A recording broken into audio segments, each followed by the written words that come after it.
morning to all. Today you will learn about mineral resources of Andhra Pradesh and mining, types of mining. Minerals belong to whom? And new mineral policy announced in 1993. Okay, right. Now, in Andhra Pradesh region is a very rich in mineral resources. It has a largest producer of granites of various colors. Granite, like mostly Kadapa stone and so on. Okay, so these are used in buildings. Understand? It also produces limestone and dolomite used in the cement industry. And do you know that what is special in the Krishna Godavari basins? It has Krishna Godavari basins has great potential for mineral oil and gases. They extract minerals and oil also. Petroleum also extract from that Krishna and Godavari basins. And gas also extract from that. Okay. In Andhra Pradesh is historically known as for its famous diamond mines. Do you know that famous? What is that famous diamond? Yes. Largest diamonds in the world are also found in Andhra Pradesh region. What is that? Diamond mines are there in Kolluru of Guntur district. And what is special about Vajrakarur? Where it is that Vajrakarur? It is Anantapur district. Vajrakarur is famous for Anantapur district and is famous for world famous Kohinoor diamond was first discovered at Kolluru of Guntur district. Understand? In that Vajrakarur is also famous for that diamonds. Vajra అంటే తెలుగులో మనం వజ్రము అంటాము డైమండ్ని. మరి వజ్రకారం అనేది ఎక్కడుంది? అనంతపూర్లో ఉంది. Kolluru in Guntur district, it is famous mainly for Kohinoor diamond. Okay. In addition to this, we have large deposits of asbestos, barytes, mica, feldspar, vermiculite, and other mineral resources are found in our region. Okay, observe this map and find out what are the important minerals we are collecting from this. You can see here it is in Andhra Pradesh region, in Srikakulam, Visakhapatnam, also available limestone.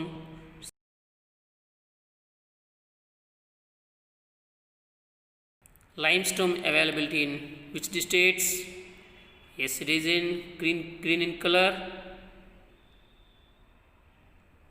Vizianagaram. You can see some other districts also there and find out that. And next one it is granite. It is famous in Srikakulam. Correct? Okay, you can note down and write the district and availability of the mineral. Understand? Now, mining the minerals. How to mine the minerals? You already know that minerals we are digging out from the earth. So it is one process, through a process of mining or digging. Understand? So what are the ways? There are two ways are there. One is open cast mining. Another one is underground mining. Open cast mining means what it is. Open cast mining is also known as surface mining. Surface అంటే పైన భూమి పైన జరుగుతూ ఉంటుంది కాబట్టి surface mining అంటాము. Underground mining అయితే అది భూమి అడుగు భాగంలో జరుగుతుంది. Understand? So what are the differences here? What is open cast mining?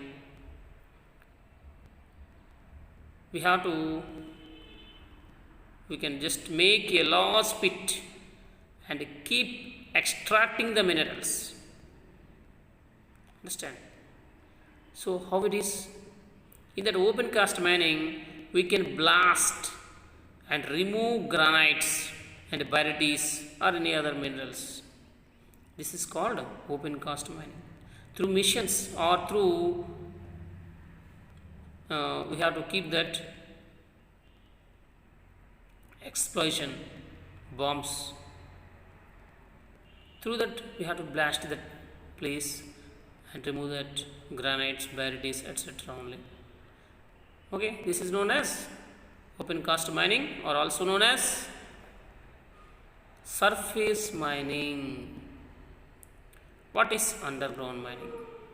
We can build underground tunnels to mine minerals that lie very deep. అంటే చాలా అడుగు భాగంలో ఉంటాయి. So this is called underground mining. Do you know how it is? Just as we use a well or drill a tube well to get mineral water, we can drive very deep tube wells to get crude oil or natural gas. In many places, this is done by drilling into seabed like Bombay High near Mumbai.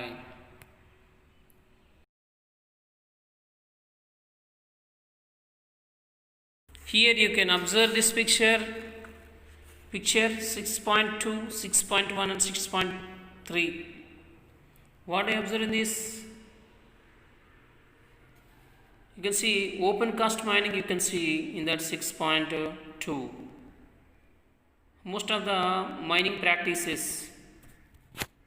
belong to that surface area, means blasting the surface area.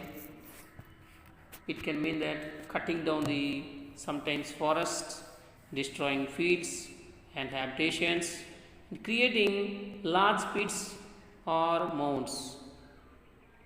Understand? So this kind of activity is known as open cast mining. Understand? And you can see mines are very important. It also need large amount of water. While doing that mining, we need large requirement of water to wash the minerals. This resulting in polluting the nearby rivers and water resources.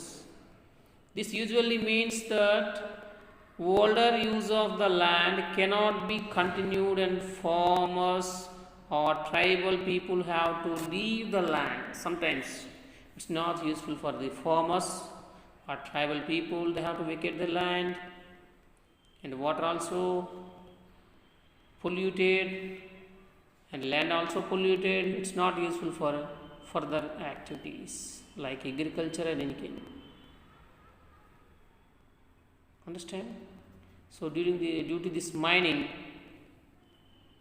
in the particular place facing some problems. Okay, in that livelihood, the people livelihood, mostly 10 lakh people in India and over 1 lakh people in Andhra Pradesh, they are facing problems. They cannot continue their livelihood in the particular places. So where the mining is there, ఎక్కడైతే mining జరుగుతూ ఉందో ఆ ఏరియాస్లో ఎవరు కూడా నివసించడానికి అవ్వదు, problems అనేవి రావడం జరుగుతుంది. Okay, sometimes you can see the work of mines is also very hazardous. You can see 6.1, here it is Bombay High, the drilling that they are extract that petroleum, and here it is tunnel, they constructed the tunnel, means it is also underground mining. These two pictures 6.1 and 6.3, and people who are working in that mining, they are facing that problems. Understand?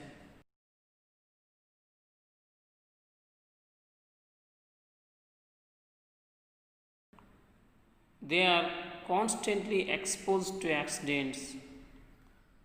Besides breathing in poisonous substances or gases, which causes long-term health problems also there. Understand? Right. The minerals. To whom do the minerals belong? ఈ minerals అనేవి ఎవరికి సంబంధించినవి? Yes. Minerals usually occur deep in the earth. You all know that. They, in fact, do not belong to any particular owner, but belong to all the people of the country and have to be used in everyone's interest. That's why all the mineral wealth of a state is considered the property of the government. Government means here public. The government uses the minerals keeping in mind the interest of all the people of the country. At the time of independence, mines were mostly owned and operated by the private owners and companies. Understand? At the time, they were interested how they can extract the minerals. At the time, they were interested only in getting as much as possible in short period of time and did not care for the proper development of the mines. They were interested only in getting as much as possible in short period of time and did not care for the proper development of the mines or about the safety of the workers. In 1970s, the government took over all the minerals. The government took over all the minerals in 1970. It owned and operated most of the mines and sold the minerals to various factories or traders or exported to them. In this way, it was able to control the extent of mining so that there is no over exploitation or use of the methods which were dangerous or harmful to the people, especially the workers. It could also ensure that important minerals like fuels and precious metals and so on. So these are mined for the public and public benefit and were not under control of private companies. So these are not worked for the profits. Because of these are all mines. Mining was the government. In 1970, the government took over all the mines. They can keep in mind the welfare of all the people of country. Understood? Right. Next, very important one.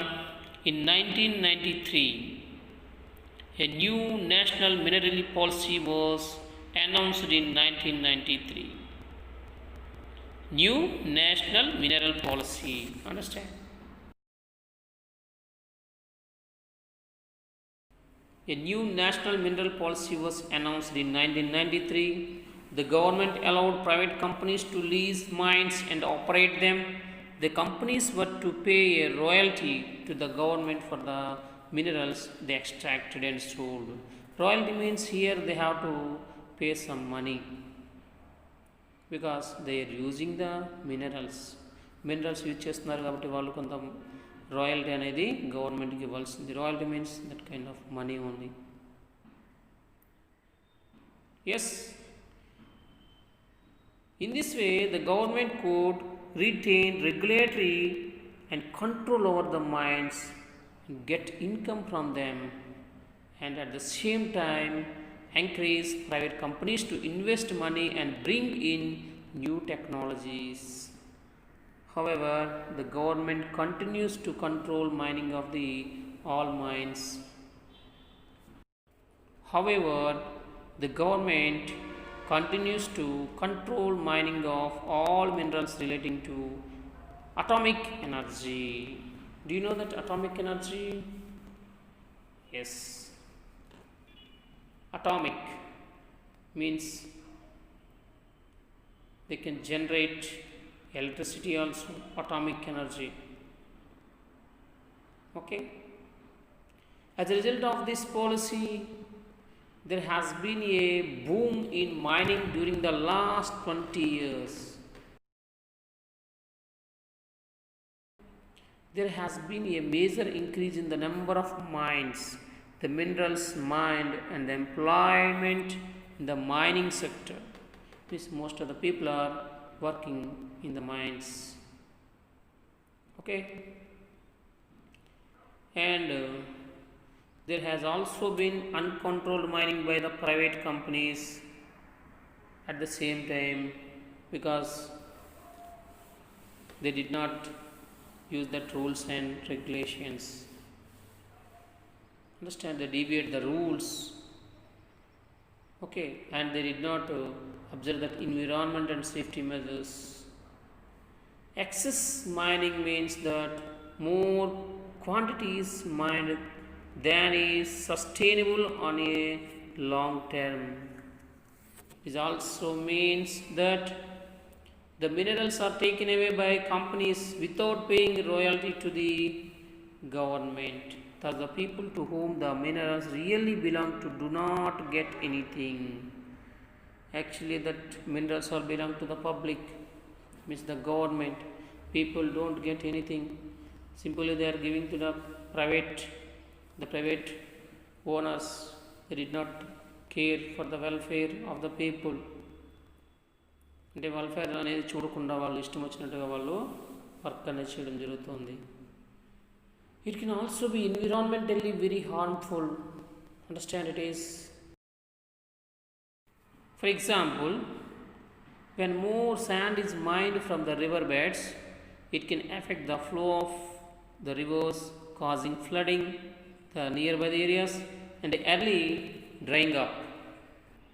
Similarly, the new mining companies do not want to do underground mining as it costs more money and instead prefer open cast mining. అంటే underground mining అనేది వాళ్ళు చేయకుండా open cast mining అనేది ఎక్కువగా చేస్తున్నారు. Okay, this is much cheaper way of mining also. మరిన్ని videos కోసం మా ఛానల్ని సబ్స్క్రైబ్ చేయండి, షేర్ చేయండి and finally click on the bell icon. Thank you.